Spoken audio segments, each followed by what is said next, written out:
दिवंगत आमदार पी.एन. पाटील यांच्या जाण्यानं त्यांच्या मतदारसंघासह जिल्ह्यावर शोककळा पसरली. त्यांनी लोकांशी जोडलेल्या ऋणानुबंधांच्या अनेक आठवणी लोकांकडून जागवल्या जात आहेत. त्यांनी आपल्या संपर्कात येणाऱ्या प्रत्येक माणसाला आपलंसं केलंच, शिवाय मुक्या प्राण्यांना सुद्धा जीव लावला होता.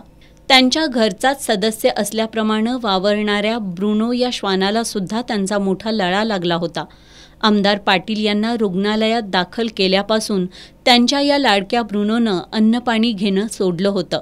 पाटील कुटुंबियांनी ब्रुनोला सावरण्याचा बराच प्रयत्न केला, पण स्वामीनिष्ठ ब्रुनो दिवंगत आमदार पी.एन. पाटील यांच्या वियोगामुळं खिन्नावस्थेत बसून राहायचा. अखेर मंगळवारी ब्रुनोनं अखेरचा श्वास घेतला. आमदार पी.एन. पाटील यांच्या पाठोपाठ त्यांच्या लाडक्या श्वानानं जगाचा निरोप घेतल्यानं त्यांचा प्राणीमित्रांशी सुद्धा किती जिव्हाळा होता हे स्पष्ट होतंय.